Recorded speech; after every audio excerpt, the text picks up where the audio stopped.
Hey, it's me, Jack Sislak, and you're listening to Radical Transparency, the Sisense podcast, where we talk about the latest in analytics, BI, and data, so you don't have to, although you can if you want. I'm here on the phone today with Charles Holive, and we're talking all about data strategies, data, where you keep it, what you can do with it, and we're just going to jump in with some questions, but first I'm going to let Charles tell you who he is, what he does, and a little bit about himself. So take it away, Charles. Hey, Jack. Thanks for having me on the show. I'm really excited. So my name is Charles. I live in San Francisco. What you hear is a bit of a French accent. What I've been doing so far in my entire career has been to create new business units. So I spend most of my time using data to create new go-to-markets, new value propositions. And I did that at GE Healthcare, where I was the VP Analytics and AI globally, and launched a couple of products. And now at Sisense, I actually do it from a strategy consulting angle. So I head our strategy consulting arm and help our customers build new business units and monetize their data. Awesome. That's really cool. This is what's interesting for me as the host of this. I get to talk to a lot of people both in and out of Sisense and sort of hear their journeys and how your data has touched their lives and what they're doing with it. And it's just always really interesting to hear where people come from. Yeah. So let's start high level. What is a data strategy and why should our listeners and their companies have one? It's a very important topic. I'm not going to disclose any secret by saying data is a new oil or data is a gold mine that every business should harness. And so, but what's missing quite often is what is your data strategy? What are the rules, the governance? How do you protect it? How do you make it accessible for innovation? Also distinguishing the data that you manage for your own company, so your internal data, but also the data you manage for your customers. And then obviously, how do you transform it into insights? How do you create value with it and eventually monetize that value? Okay, so that's a lot to cover in one sort of unified strategy. Indeed. And that's okay. It's a strategy that you can build component by component, but it's important to have one and to have somebody own it in your organization. The other thing is everybody's going to assume somebody else is taking care of the data and the result is nobody does, or nobody does an oversight, which means an understanding of what's available to play with. That's a great segue. So I don't even know, there's no such thing as a typical company, but who are the organizations and groups that own the data? Who owns it? It depends. And back to the split I was trying to make between internal and external data. Yes. So the internal one is owned by the function that creates it. So the governance usually is going to sit within your CIO organization or IT services organization. And that's, I think, what's so compelling is while they have it or they own it or they manage it, that doesn't mean they are the one that needs to get the science out of it, the knowledge out of it. So I'll come back to that, but sure. Yes, I think internal data, your sales, your finance, that data should be managed by your IT organization and made accessible by them. Now, when it comes to your external data, it is owned by your customers. Yes. So it's never yours. It's yours to manage, yours to extract knowledge from, yours to render and feedback to your customer in terms of value. But it's usually owned by your customers. And so here when we say who owns it, you don't own it or rarely own it. You have rights to it, which you need to articulate when you contract with your customers. User agreements and stuff like that. Yeah, exactly. So it's a shared responsibility. Yeah. What's interesting is it gets unleashed only when people see the value of releasing it. Yeah. And so I think the exercise of whoever is managing it is really to articulate why they need access to that data, document how they're going to use that data, and create value from it. Interesting. Okay. So, and it's interesting you use that word responsibility because as you were talking, that's the word that just kept popping up in my head, especially regarding customer data. It's something that, you said you don't own it, but really you have hard. access to. Yes, go ahead. It's really hard. Besides the rules, so you got the GDPR in the UK that restrain usage to right usage. You get equivalent regulation across the world. Yeah. When it comes to patient information, if you're in healthcare space, there's a different set of rules. Right. Those rules are just rules. And again, the responsibility is shared to whoever's got access to that data to follow those rules. So you can have the best processes in the world. If you gave access to the data to somebody who's, let's say, wrongly intentioned or who's not educated well on how to manage it, you can still be at risk of a liability or a breach.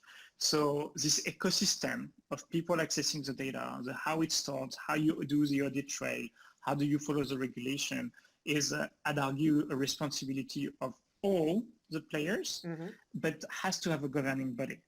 So whether it's the IT, the chief digital organization, the chief data officer, if you've got the luxury to appoint someone that just do that,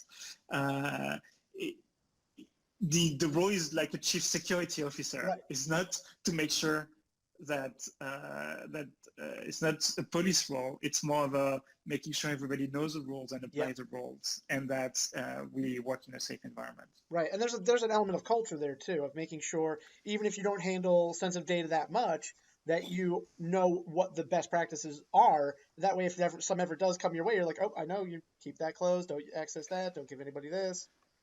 Totally right. You've got the proactive aspect to it, which is, if you're not supposed to access the data, then you're not supposed to. So there's kind of the logins, to be specific, and the permission setup.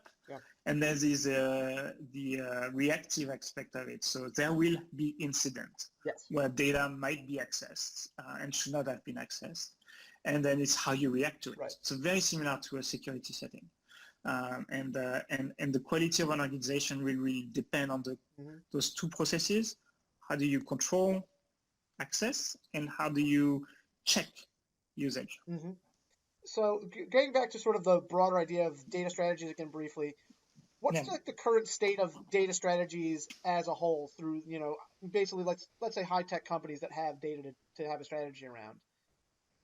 Yeah, I wouldn't say that anyone has found the one answer. So we're not yet in a state where it's one size fits all. If you look at terms and conditions that would be available into a contract, when you look at the wording for secondary right to the data, when you look at all the scandals, like when you post a picture on Facebook, who's that picture belong to?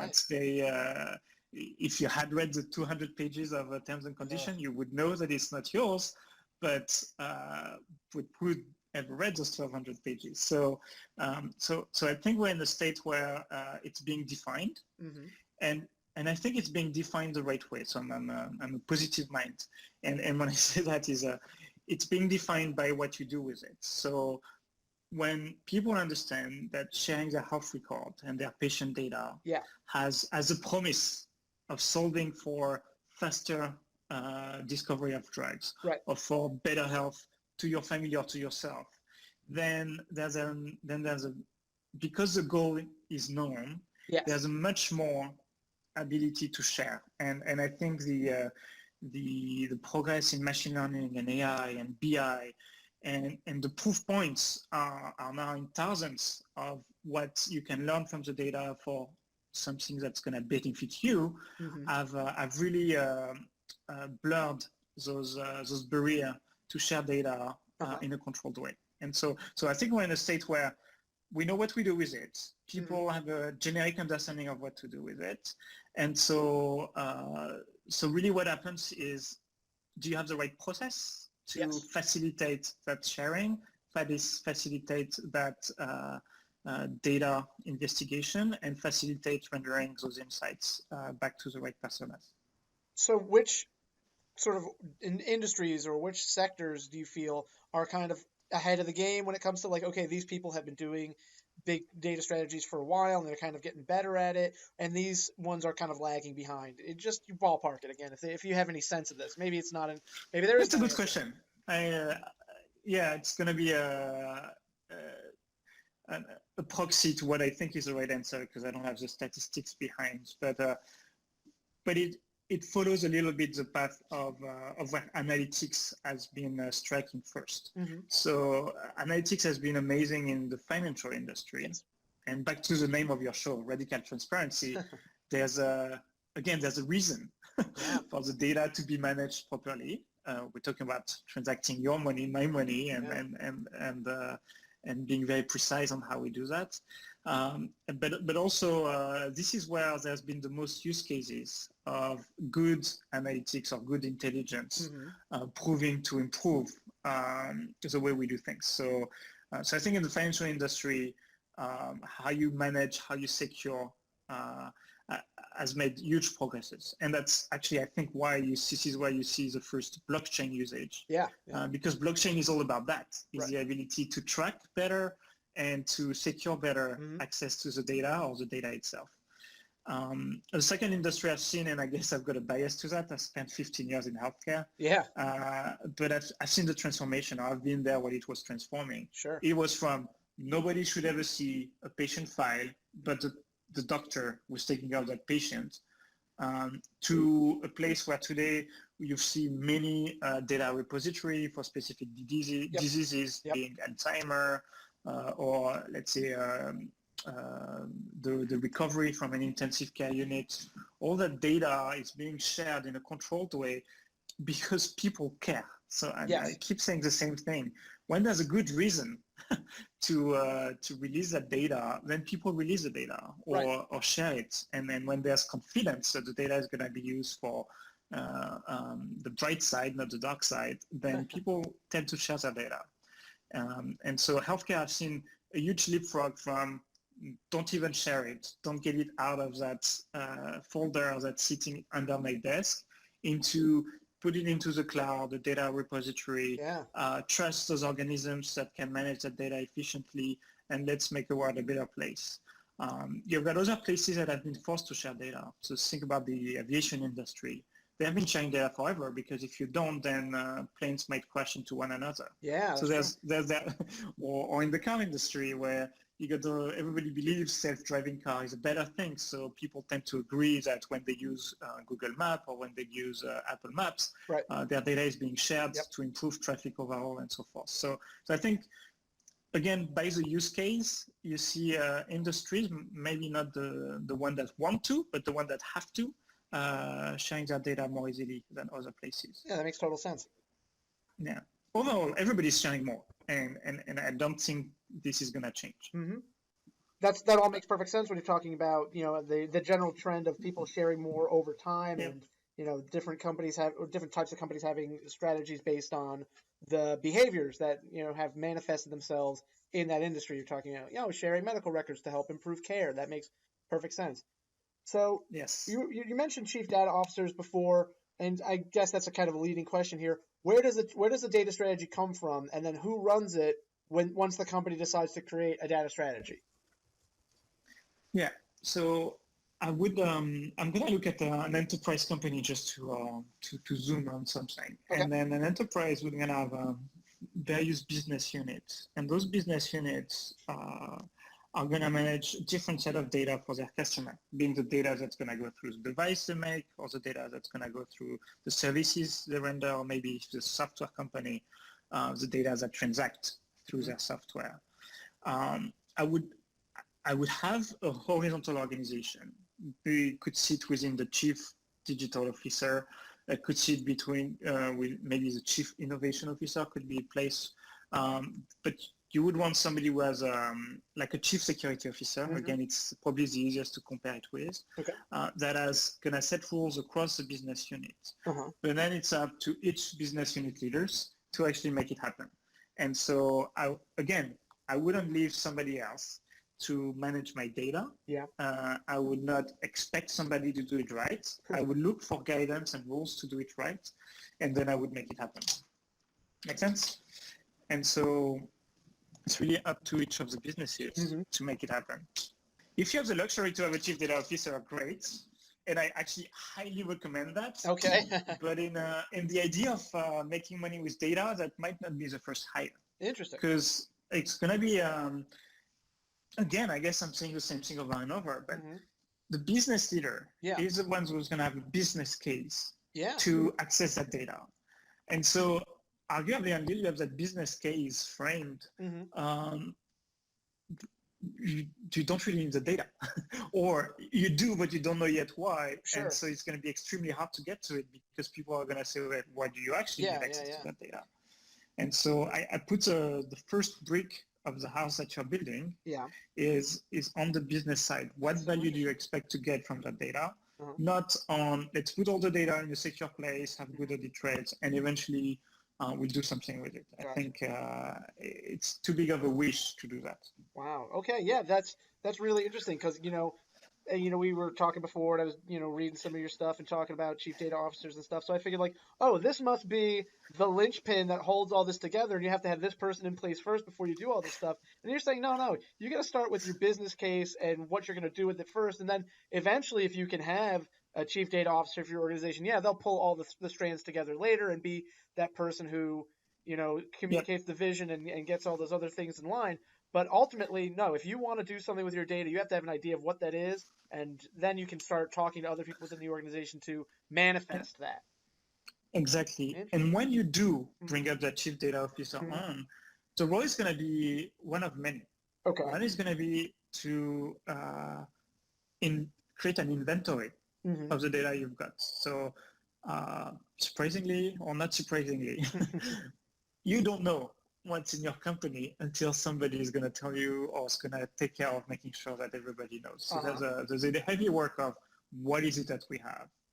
Then it's going to have to create or validate the legal aspect of things, the data rights to your customer data, the data security, and who's got access to it, what are the NDAs in place, and so forth, and what is usage, intended usage.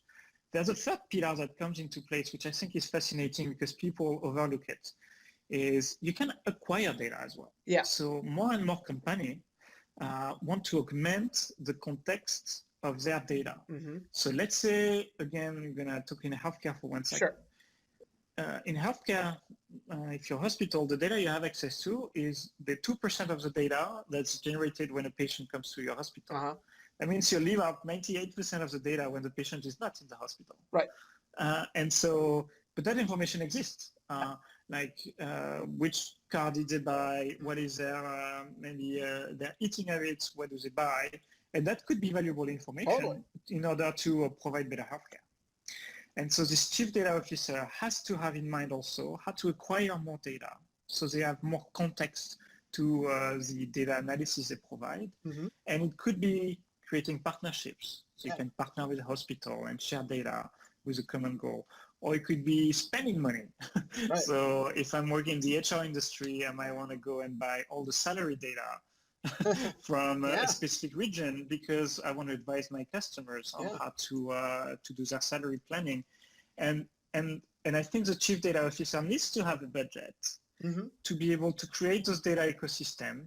And the data ecosystem is not only made of the data that you have in-house, the data you manage for your customer, but could also be competitive data or complementary data that's only accessible by spending some money or creating a partnership. Yeah, that's so interesting. They have to have sort of a bigger picture view of, like you were saying, but adding context. Oh, we've got all these data sets. That's really great. What else? Exactly. What are we missing here? What could we add in to take this to the next level that the individual business units might not be thinking about? They're just worried about their own data, or maybe, it'd be nice if we had context or whatever, but they don't know what that might mean. But an experienced professional might say, oh, okay, I've seen this before. I've heard about this. We're going to get X and Y and Z data set. We're going to mash them all together, and you're going to have some new context here, some new insights rather. Exactly. So the chief data officer, I'm not saying is not important, but it's rarely where you get the use case or the business case. You need to start with a business idea and expand into the organization around it. Oh, cool. Yeah, I think you've made that very clear. So do a lot of companies have chief data officers? Not that I'm aware of, which again is part of the evolution. I'm sure you ask that question 2 years from now. Right.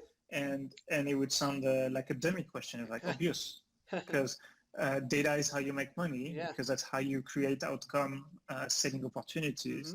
And now that it's really easy to create analytics product and AI and ML, then yes, I have to have a data strategy so I can feed my engine or innovation engine with data. Today, I don't know. I don't want to give a number because I don't know, but it's very small. I haven't seen many. Not enough, I guess is the right answer. Yes, not enough. So if you're out there thinking about your data strategy, maybe one day you'll get a chief data officer. Okay, yes. And so we've talked a lot about this before in terms of sort of every business unit needs to create the business case for the data that they want to go into the strategy and the outcome ultimately that they want of the data strategy, I should say. Yep. So what type of team members are we talking about when it comes to implementing the data strategy? In order that come to my mind, I would start with legal. Oh, yeah, sure. First and foremost, you want to protect that what you're going to do, you're allowed to do. And it is not a matter of your customer not doing what you do with it, because that's taking a huge liability and huge risk that you have no reason to take. But it's to clearly, in the contract, in the terms of conditions, in the way you negotiate with your customer, articulate what is the data that you manage and what is your intended use with it, whether it's primary usage, just transacting with it, or it's secondary usage, the ability to extract value from it, quite often anonymizing it.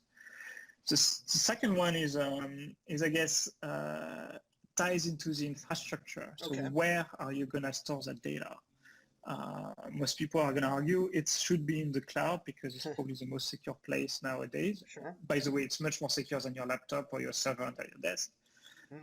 But this is where the IT component comes in. Yeah. And having somebody who understands data flows, data storage, the ability to create also the right architecture so you have the right speed to access that data.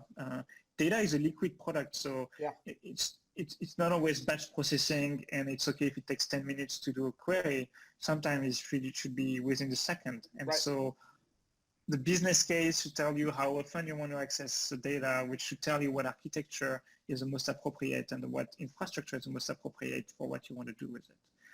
So the IT component is strong. And then the third one ties into that business unit leader or those business unit leaders.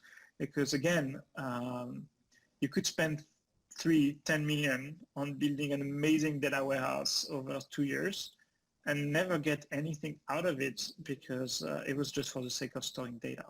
So I strongly recommend, and I work a lot with our customers actually, to define that business use case. It makes everything else easy, especially when it comes to building a data strategy. Totally. And those would be the three components. That makes a lot of sense, and it's really interesting to hear you track this back again. We were talking before about customer data and being careful with it, but saying legal. Talk to legal first. Make sure what you want to do with this data you actually can do, and that's a huge consideration. Yeah, and in some of the engagement I've done, we do recommend that. So like, show me your T's and C's, like, and then we modify them eventually to make sure that first the customer is aware that there's an opportunity. We always present it as an opportunity to do more with their data, and that internally you're covered and allowed to do what you intend to do. Sure. Because what happens also, and people care a lot about money, probably too much, but because there's so much money, like the market of monetizing data, monetizing insights is getting so big, and it's depending on what you read, it's between 20 and 36 billion over the next 3-4 years. Whatever you're reading is a massive number, and even if those numbers were 2x too big, still a massive number. Yeah. And so because of that incentive, if you were not upfront in the way you're going to use the data, then you're taking a huge risk that down the road it's going to cost you a lot of money. Totally. And there's no reason to take that risk. Right. Absolutely. And so we touched on this a little bit before when you were talking about putting everything in the cloud. What kind of data related resources encompass or encompassed by the data strategy? So is it just a matter of picking your cloud data warehouse, or what does it look like? I think you want to think about the end-to-end, and I know I'm asking a lot up front for those people that are thinking, oh gosh, if I need to know what they're going to do with the data, then probably need to take an extra month, but do take it. Sure. So to your question, if you're storing because of regulation, you need to keep the record for 7 years, well, go for cheap storage, long-term storage, and dump it into a SQL database, because it doesn't really matter how fast you're going to access it. If you're thinking, I am going to create a recommendation engine, an Amazon-like recommendation engine, which is within the second of somebody clicking on a link showing interest for a product, I want to pop up 3 other products that are similar for that persona, for that profile, then what you need is actually much more speed in accessing your data, maybe less data, but much more speed to process and access the data. So now you're going to talk about streaming analytics. Maybe you're going to store your data in let's say a Google Cloud environment or in an AWS environment, Redshift, Snowflake, name it. And then you want to think about what you plug on top of that to create that recommendation engine, being something like Sisense, obviously, but anything else if you want to run your algorithms. And so once you've got that end-to-end, how do you expose the insights in the end to which persona, where and how often? Then you can roll back and say, this is what the right architecture to store my data. Gotcha. Yeah. Oh, this is, I know you were saying before, like, oh, if somebody's listening to this, they might think it's a lot, but that's why we have the podcast. So we can go deeper on these topics and really tell people what they need to hear. So yeah, if you're out there and you're thinking about your data strategy, you're thinking about all the different aspects that need to be covered by this, taking into account the entire, and like you said, the end-to-end process, better to do it now before you get too far down the road. And same thing, like you were saying about legal, you have to do these things first before you go too far down the road and wind up making costly mistakes. Yeah, and I totally it's a competitive differentiator. So there's a huge call to action. I mean, there's a reason we decide on that topic. Without data, you're gonna be stuck where you are. Without the rights to play with the data, and play is probably the bad word, with the rights to extract knowledge from the data. There it is. Yeah, that's cool. That translates into value for customers or internally. Somebody else is going to do it. Yeah. Somebody else is going to go to that data and disrupt your business. Yeah. And you're just going to be missing on a huge opportunity to transform. So a lot of the other topics I usually cover would be around data monetization, business value creation. None of that exists until you have a reasonable data strategy that allow you to do those things. Yeah. So it's a core component to any digital transformation, and every company has to do some form of digital transformation. Yeah. It's getting heavy. That's real serious. You're right. I 100% agree. And I'm sure people are out there nodding their heads and maybe sweating a little bit, wondering if if their company is positioned to adapt to the new world, to how things are. How does an organization's culture rather intersect with their data strategy? We talked a little bit about this earlier when you were saying about how everybody needs to know how they can handle data and safe practices and stuff like that. What are some cultural markers, I guess, or factors that make or break a data strategy, or can at least make it easier to implement if the culture is X or Y, has X or Y attributes? I really like this question. Cool. When I'm walking to an account, when I start talking to people, it takes me probably 20 minutes max to know if the data structure is there or is yet to be built. And on the analytics maturity curve, it is striking. You have this company that discard this gold mine, and which is still mind-blowing to me, but they would say, I've done business this way. All I am is a transaction portal. I'm moving data from one place to another one, and then my customers or my end users will figure out if they want to learn something from it, but not my job. The way I've made money so far is the way I will make money tomorrow. And then inside of me, boys, and I'm like, well, I'm not going to invest in your company because I know it won't be around 5 years from now. Somebody's going to get to your data and create much more value than you create today with your transactions. Because it's where the market is going is people want to buy return on investment. I'm doing a little discussion here. And return on investment is something you want to quantify, and that the way you quantify is going to be by using analytics on the data. So if you think that just moving data left to right is good enough for your company, then you're not going to be there or not in good shape 5-10 years from now. Right. And so the markers for good companies, being the positive mind I was preaching before, is those that try, those that have created that innovation framework that allow most of the customer-facing organization and some of the internal folks to play with the data. And that have a very easy BI story where it's easy to try things, it's easy to access the data, it's easy to track who's accessing the data. and it's easy to try to create value. Because if you reduce that cost to try, you're going to create tremendous business value. And you see them right away. The people that speak in numbers, the people that talk about percentage, the people that don't hesitate when you say how many customers, how do you segment your customers, how much value do you create for them. When you get fast answers to those questions, you know you're on a very good track to transform them into money machine or money making machines. And that's really exciting when my organization bumps into those. Cool. All right. Well, yeah, that kind of dovetails with the next thing I was going to talk about is sort of red flags or top tips for success when it comes to starting a new data strategy development process. But it sounds like you kind of, those are deeply tied into the culture. If you encounter these people who are ready for it and who are already building these processes, you're like, okay, we're ready to start rolling here with the whole process. The red flags are the same as the digital transformation flags you found 5 years ago. The show me your digital strategy. And if everybody's staring at their shoes, and so here would be show me your data strategy.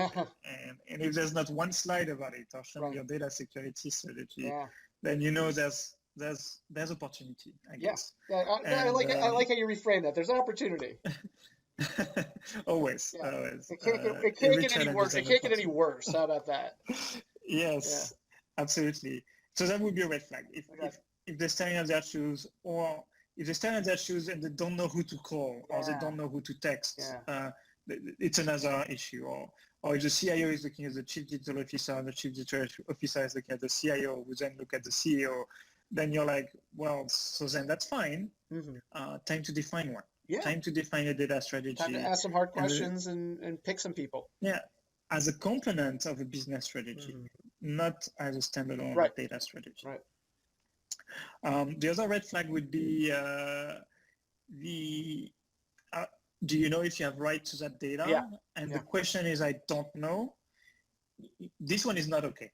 Because that actually means you're taking a risk right now, and that you might not even know you're taking a risk. And so in that one, I usually put red on my assessment in terms of analytics maturity, because if you don't know, well, go run and find out.